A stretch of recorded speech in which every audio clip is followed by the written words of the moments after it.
Welcome to the 2019 garden tour. We're going to start back here by the pool house with turmeric and the brand new blackberry bushes. These blackberries are a thornless variety, two different varieties. Both of them are thornless and both of them are primocane, and they are a patented blackberry out of the University of Arkansas, I believe. And next to that and behind it we have rosemary, 6 in all. I've got sweet Genovese basil growing. This little baby in a pot is a katuk, and it is starting to give us seeds, so that's exciting. Hopefully I won't have to buy any more katuk if I can get these to propagate. And then beyond that we have 2 baby macadamia nut trees. They are doing a lot better now that they're getting a lot of shade in the afternoon, but you can see that there's some sunburn going on these, and I haven't trimmed off those sunburned leaves yet.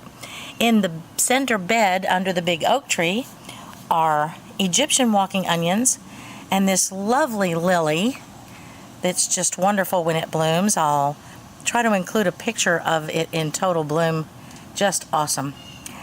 Over here we've got some summer savory coming on.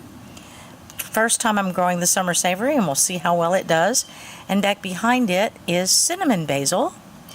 And over here we have the citronella, which is a type of geranium and helps to keep the mosquitoes away from me, which they love to eat me.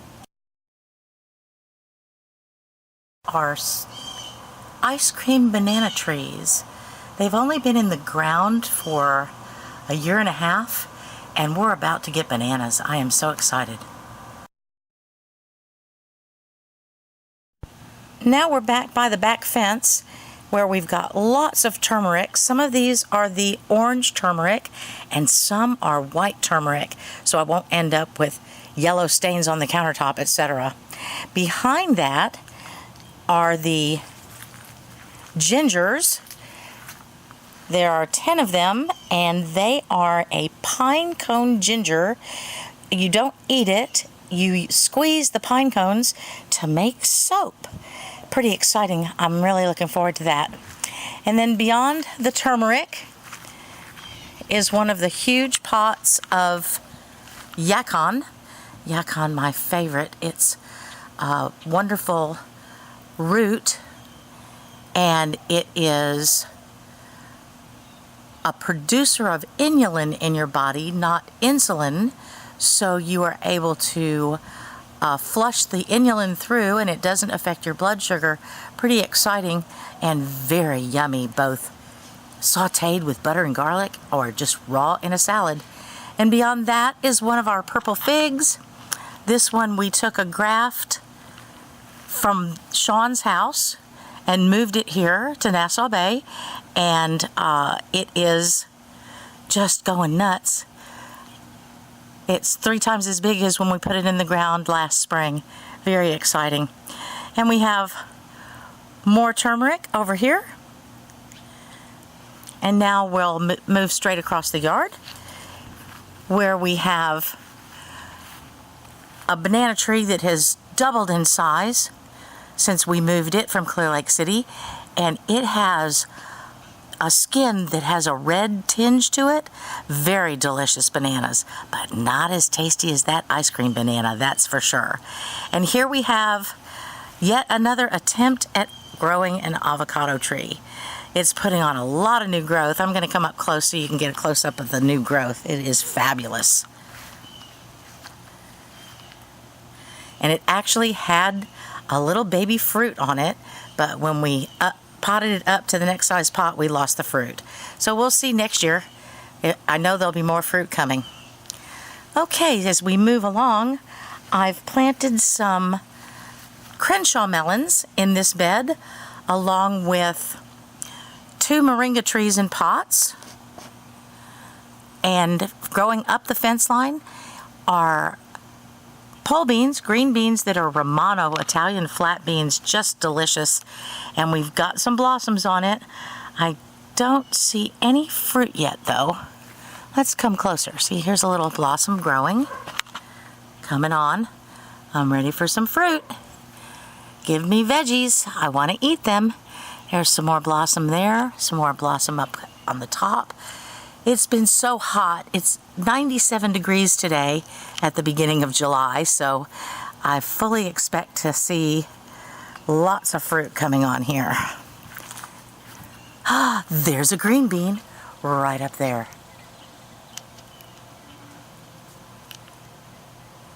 And it's just a little bitty, so I'm not going to pick it yet. But how exciting. I'm going to back up again so that you can see the katuk. I just love the katuk. It has a nice neutral flavor for a salad green and has a sweet finish to it. Very delicious to eat in a salad. And then more melon. And more melon. And over here, beyond the melon, is a chayote squash, sometimes called mirlitone in New Orleans. This is a little camphor tree. Don't really eat it, but it puts off a wonderful scent. Moving along, we've got a Christmas cactus and rubber plants and the purple flowering bleeding heart plant, and it's growing right along, getting stronger by the month. As we come around, we have more yacon growing here. At the edge of this bed we have chives and black sesame growing that has such a pretty blossom. Let me get a close-up of the blossom for you. There we go. Awesome. Lots of sesame growing here. I think it's like 6 plants, and pretty much taking over and growing on top of the fennel. This is an amazing bell pepper. It's a coral pepper, and there's one down here that's starting to turn orange. Lovely, just delicious and sweet, and it actually survived through last winter, which was exciting that it's actually a 1.5 years old now. And here we have my first attempt at growing eggplant, and it is definitely getting large.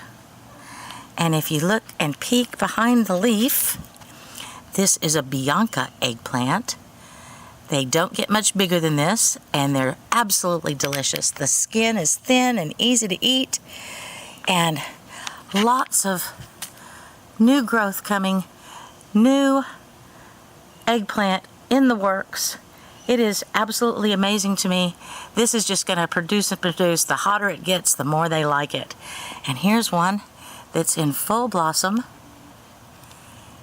and gonna form fruit really soon.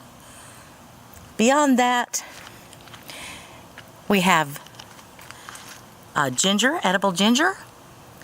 We have 2 okra plants, and Sean loves okra, so he's been enjoying that quite a bit. And here are the baby okra coming right back here. Beyond that is one of my mom's lilies, and it's just started flowering and just taken over. It's lovely. Some hot peppers, a tycoon cherry tomato. This is my first year to grow sorrel. I'm looking forward to cooking sorrel and leek soup. That's going to be fun. And as I come around this bed, in the back we have more chives and fennel. Planted about 10 fennel. Some of them liked it, some of them don't. But they're growing, and that's what's important. Oh, and don't let me forget to show you this. This is a Black Beauty eggplant, and it's grown, I don't know, 1/2 inch more in width and another 1/4 inch in length between yesterday and today. Pretty exciting. Moving right along, we have fennel that's going to seed, and of course I saved my seeds. And for 4th of July, the salad had fennel seeds in it, and everybody loved it. This bed is at the rear of the house. We have a jacatacaba tree that we've only had for about a year, and it's putting on new growth. No telling how soon it'll start to flower and how long it will flower before it sets the fruit. But I'm very excited because it is extremely healthy and it's grown at least a foot since we got it last year. So it's nice and healthy. Coming right along, we've got the Easter lilies and another one of the huge lilies that I'm going to show you the flower from. And I'll show you the Easter lilies too. This is Scorzonera. It is a root vegetable and it is a perennial. So at least 5 of them have started to take hold, and I'm very excited to be able to harvest maybe next year and enjoy Scorzonera again. Oh, it's so delicious. Moving right along, we have another melon, and I believe it's a Crenshaw melon too. One of the melons is a Queen Anne pocket melon that I got the seeds from Jefferson's farm at Monticello.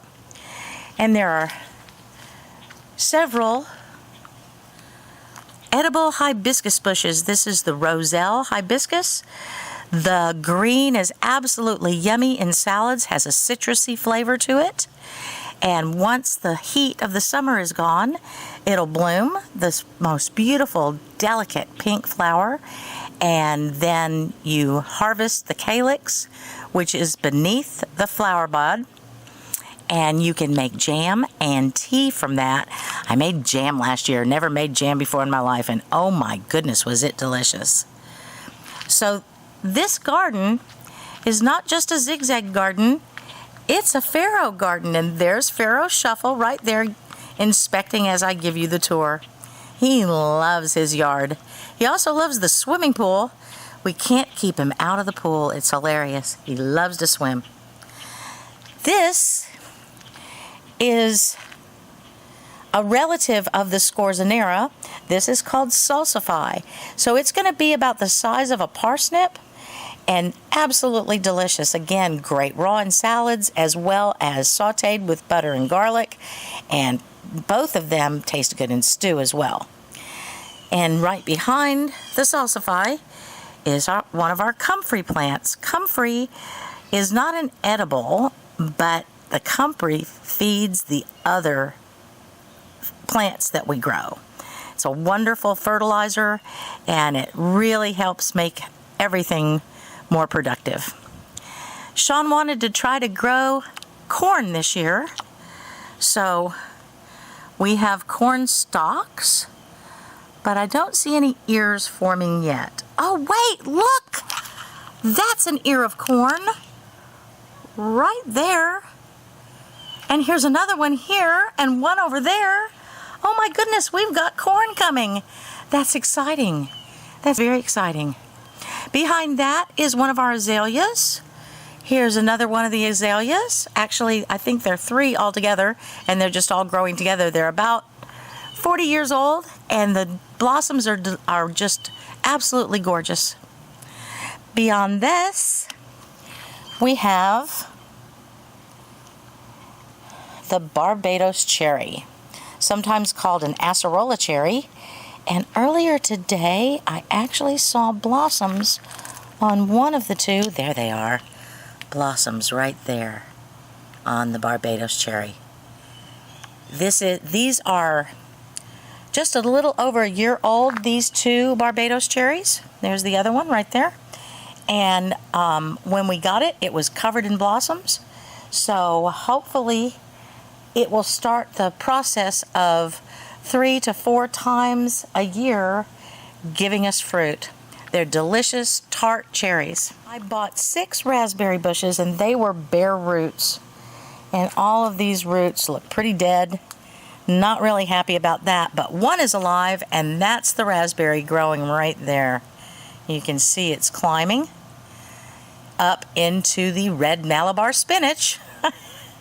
And then beyond the red Malabar spinach is the Gynera procumbens.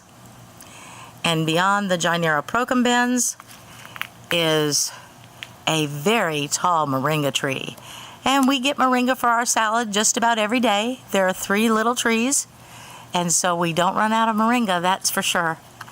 Amazingly, you can top the tree and then take what you've topped and just stick it in the ground, and it will grow a brand new tree.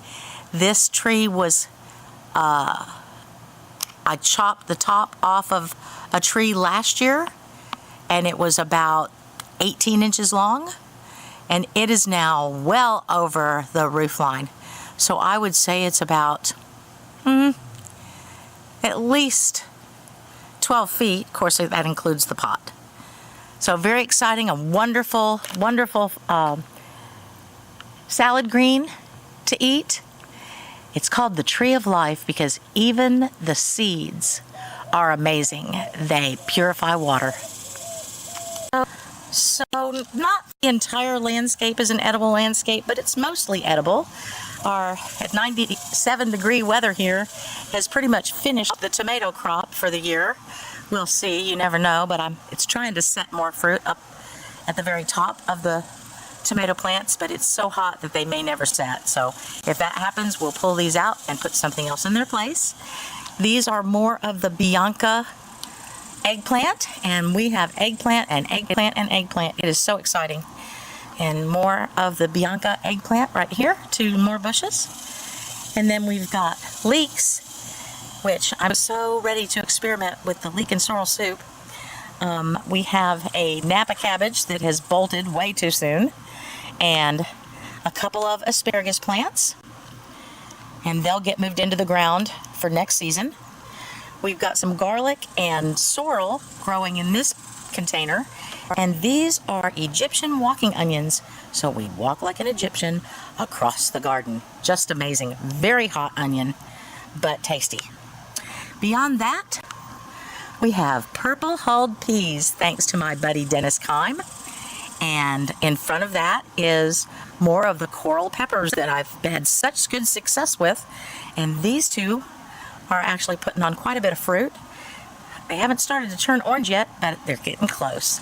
It's just so wonderful to be harvesting from the garden. I've been harvesting the purple hulled peas almost every day. And you can see that there are green pods, and there are also pods that are drying out. And so I've been harvesting the dried peas pods, like that one up there at the top of the fence, and getting ready to have black-eyed peas for New Year's saved up. It's pretty exciting. Here we have some golden beets, some rutabaga, my oregano going wild here. It's just wonderful, very mild. And when you cook it fresh instead of dried, it's even milder than it would be if I waited until they dried. And runner beans, and they're surviving, but they're not thriving this year. And here we have Cambodian yard-long green beans. Above that are the awesome cucumbers. We've been harvesting anywhere from 3 to 5 cucumbers a day, every day, and one day they're really small. Let me come up and get a close-up here. Very small, but in 3 days it'll be huge. Lots of blossoms, and we're just enjoying the cucumbers every single day. And there we have a lime tree that survived the freeze last winter and is coming back pretty strong. Beyond that are canna lilies. We have 2 different starfruit trees. They're 2 different varieties. One of them is a Campagna, and the other one I'm really not sure because it didn't have a label on it. More canna lilies, the next starfruit tree, more ginger. We have more ginger, edible ginger. We have sweet Genovese basil, and even more cucumbers. And lots of cucumbers coming. Lots of cucumbers. Bumper crop. Yay. Down here we have another comfrey plant. And I started some garlic. And that's the only one that has survived our heat. It is what it is. Houston heat. Here we have more lilies, the Easter lilies as well as the orange lilies.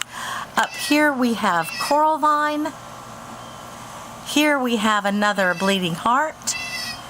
And now we start with the asparagus patch. These I grew from seed from the M.I. Gardener. Thank you very much, M.I. Gardener. And here are the asparagus that we planted 2-year-old crowns. And it runs the entire length of the living room windows. baby boy. So we're going to walk around, get past the sun in our eyes, show you another couple of the asparagus that didn't end up in the ground yet, just growing in pots. But this is the piece de resistance. It is a wall of asparagus, all ferny. So because we started with 2-year-old crowns, I fully expect that next year we're going to be able to harvest a lot of asparagus to eat. This year we've probably only eaten 5 or 6 little stalks of asparagus because we couldn't stand to wait to taste it. We've got some spearmint growing here in 2 different pots. This is a miracle fruit.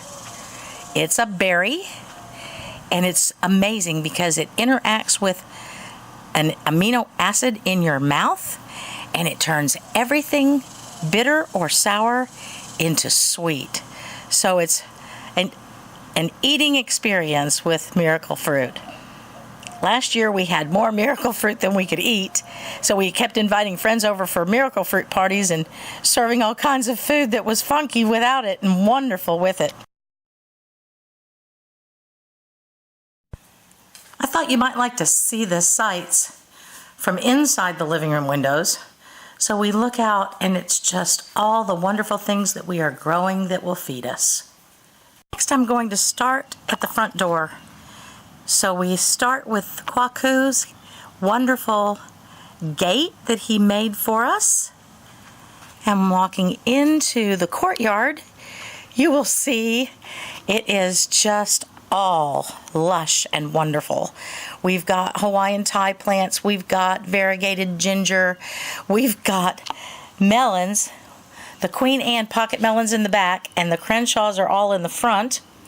And then more of the ginger, and this is a star jasmine that is absolutely the most wonderful smell in the springtime. And it was a plant that was 6 inches tall last summer, and here it is already over the fence line. This is so exciting to watch all this good, wonderful growth. Back in the back is more plants that are just wonderful to look at. The plumeria has bloomed once already and is blooming again. They just got put in the ground this last summer. Here is the praying mantis keeping guard over the courtyard garden. It is freshly painted and a whole new life for it here in our courtyard. Beyond that is asparagus fern, not edible, but definitely lovely, and lots of ferns and Thai plants. And new acquisition today, I went to the north side of town and got a passion fruit vine. And this is a yellow fruit with a purple skin, passion fruit. And I'm very excited because it's already got 6 foot of vine, and it will probably grow about 30 feet before it starts to get chilly this fall. And then next to it is a hack-ip lychee tree. Hack-ip. And then behind that is a Mauritius. So 2 of those. And then here, this is going to be awesome. It's already taller than me. It's in the pot, of course. So it's 5 feet tall, including the pot. This is a strawberry tree. It is absolutely amazing. It already has fruit on it. It will grow about 10 feet this year. And if we're lucky, it's going to give us fruit at least 2 times this year. And next year, more and more and more. I'm very excited about getting another one of these trees because we lost one in a freeze when it stayed living in the pot. So as soon as next spring comes, it's going to go in the ground so it'll have nice deep roots to protect it from the cold. And then this is a sweetheart. And that's another lychee. We're now at the front of the house with the coral vine up on the top of the wall and several different types of blueberry bushes. There are 2 jewels and 2 rebels, an emerald, and the ones that lost their tags. So I'm not sure exactly which kinds they are, but they say you have to have at least 3 types of blueberries for them to cross-pollinate. We have had blueberries this year, and they were delicious.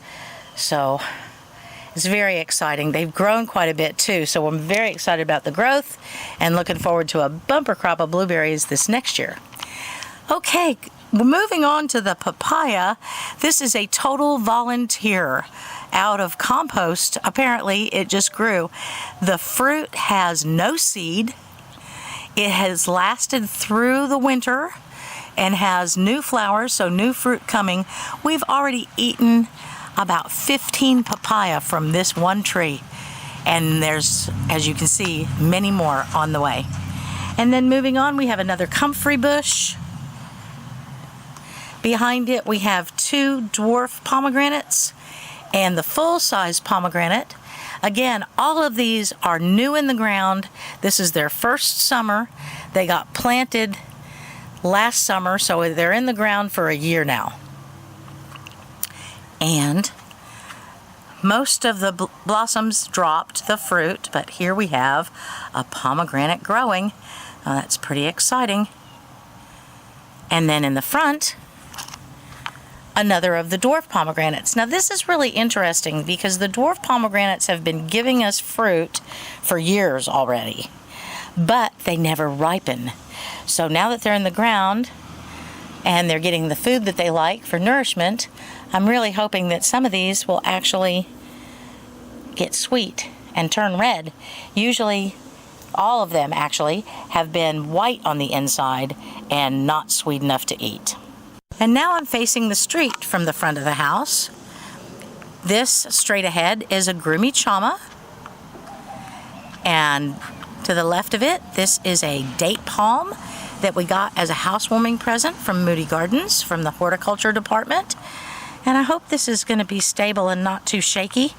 I'm going to walk over here and show you one of the grapefruit trees. And we've got quite a few grapefruit. It's a wonderful thing now that they're in the ground. We're getting more and more fruit instead of just a few to taste. So lots of grapefruit. The grapefruit is usually ready to eat in December or January, depending. This is giant timber bamboo, and the timber bamboo has a brand new shoot that's already, 10 feet tall at least. So they will grow to be 60 feet tall once they are comfortable living where they're living. Okay, as we move along, next is the pink lemon tree with the variegated cream and green leaves, as well as the fruit that has cream and green peel, and inside the lemons are pink. It's sweet and delicious, an amazing lemon. Beyond this is a tangelo. First time to have fruit on the tangelone. Here in Houston, we very rarely get a hard freeze, but last winter was one of those winters. And this was one of our thornless lime trees. However, it now has thorns, and it's actually growing from the rootstock. Again, no blossoms this year. We may or may not wait until next year because we know it's growing from rootstock and it probably won't be good fruit to eat. So we'll see. We haven't made that decision. I think a lychee tree is going to go in its place, actually, to be quite honest with you. Or maybe even the strawberry tree. Here is a grapefruit tree, and again, because of the freeze, it's kind of deformed. So we may or may not end up keeping it. We might put something else that's better in its place. We're getting fruit on this papaya tree. Oh my goodness, this is awesome. This is just awesome that we're getting fruit from papayas. Yay. And I have one more section of garden to show you. Hang on and let me start the camera up again when we get there. So far in the new house, we've got this nice wooden fence to be able to grow things from, so the passion fruit will definitely be growing here, and the blackberries are going to come out here and be in this bed. And moving along, there were bushes here that the neighbor next door planted that aren't edible and not really pretty either. So we've cut them all down, and a couple of them we've actually even pulled the roots out, but that's the next job for my wonderful husband to do. And then we'll have, gosh, I don't know how many running feet this is, but we're going to be able to grow a lot here. And we've got the trellising ready, and some of it already put in place. And back here, the first crop coming in. There is one that is a Kuna Pina, which is an Indian cucumber, and the rest of them are the White Wonder. So we've got one blossom already down here at the bottom. Let me come up close for you so you can see the blossom. We're about to be harvesting cucumbers from this side of the house as well. And in front are the black sesame. So we've got 6 more of those, and they're already making the pods, even though they just got planted in the ground a week ago. This is an amazing thing. I love being in Nassau Bay. Everything just loves to grow. I want to give a special thank you to my husband, Sean, who's done quite a bit of the labor. It's so extensive to get the garden all in good working order and organized. I also want to thank the people that have helped us so far in getting the garden and our edible landscape in wonderful shape. That would be Ralph, Tanner, and Chase, Wilbur, and the twins, Olivia and Sophia, and of course Samantha, who's always here to help. I hope you've enjoyed my July garden tour in 2019, and it inspires you to grow something yourself in a pot, in the ground, whatever works for you. Have a great day.